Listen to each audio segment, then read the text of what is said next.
किस bad news ने दिया खुशी को गम? किस आनंद ने इंस्पायर किया खुशी को? हेलो दोस्तों, आप सभी का स्वागत है बॉलीग्राड स्टूडियोज में। 1971 में रिलीज हुई फिल्म आनंद ने अनमोल जिंदगी को जीने का, देखने का नजरिया बताया। आनंद यानी राजेश खन्ना और डॉक्टर भास्कर यानी अमिताभ बच्चन की जोड़ी ने तो कमाल किया।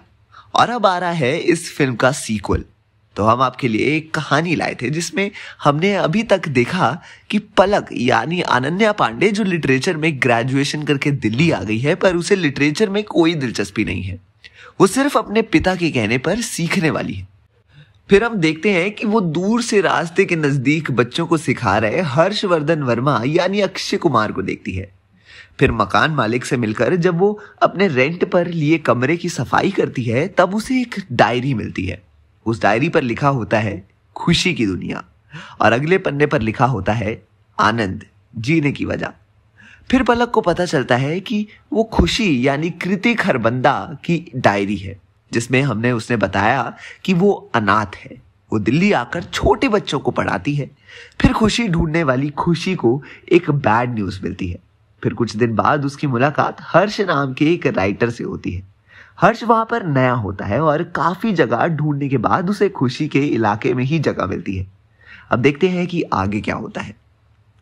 पलक डायरी के पन्ने पलटते हुए इंटरेस्ट लेती है, जिसमें खुशी ने बताया था कि हर्ष और मेरी मुलाकात होती रही और हम काफी अच्छे दोस्त बन गए। फिर एक दिन एक बच्चे का एक्सीडेंट हुआ और उस बच्चे को हर्ष और मैं एक हॉस्पिटल लेकर गए। हॉस्पिटल की डॉक्टर मुझे जानती थी। बच्चे को डिस्चार्ज देने के बाद डॉक्टर मुझसे कहती है, ध्यान रख रही हो ना, तुम्हारे रिपोर्ट्स भी आए हैं। मैं हाँ कहते हुए वहां से निकल रही थी, पर हर्ष ने सब सुन लिया और पूछा कि डॉक्टर किस रिपोर्ट की बात कर रही है। तब मैंने उसकी बात को इग्नोर किया।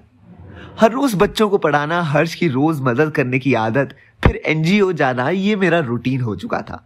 एनजीओ के बाहर बैठते वक्त मेरी बैग से डायरी गिर गई। हर्ष ने मुस्कुराते हुए डायरी का पहला पन्ना पढ़ा और ये देखकर मैंने उसके हाथ से डायरी छीन ली। तब उसने कहा कि आनंद, जीने की वजह मतलब? तब मैंने उसे कहा, यह आनंद मुझे जीने की उम्मीद देता है। उसने शक की नजरों से देखा और पूछा, कौन आनंद? तुम्हारा दोस्त? मैंने कहा, आनंद मतलब आनंद फिल्म का आनंद यानी राजेश खन्ना। ये फिल्म देखने के बाद मुझे एक पॉजिटिविटी मिलती है। जिंदगी को जीना चाहिए, रोते हुए वेस्ट करके कोई फायदा नहीं, और मौत से बिल्कुल भी डरना नहीं चाहिए। हर्ष मेरी तरह देख रहा था और सोच रहा था कि मैं ऐसा क्यों कर रही हूं।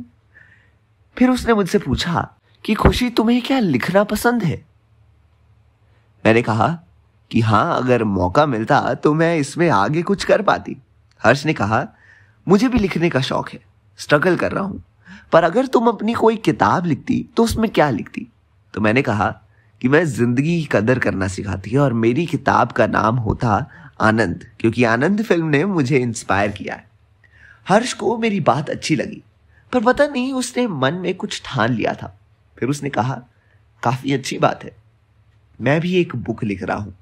वैसे समझ नहीं आ रहा था कि उसमें क्या लिखूं, पर अब अंदाजा आ गया है। फिर हम ऐसे ही मिलते रहे और एक दिन मुझे चक्कर आए और मैं गिर गई। हर्ष वहां पर मौजूद नहीं था। मैं डॉक्टर के पास गई। तब उन्होंने मुझे कहा, तुम्हें पता है ना कि तुम कैंसर से गुजर रही हो, लापरवाही कैसे कर सकती हो? वो सब सुनने के बाद मेरा मूड ऑफ हुआ, पर मैंने डॉक्टर से कहा, इस बैड न्यूज को दोहराना अच्छा नहीं है, मैं अपना ध्यान रखूंगी। इधर आकर मैंने देखा तो हर्ष मेरा इंतजार कर रहा था। फिर हमने बातें की और पता नहीं वो बातों बातों में मेरी हर बात जैसे अपने दिमाग में नोट कर रहा था, ऐसा मुझे फील हुआ।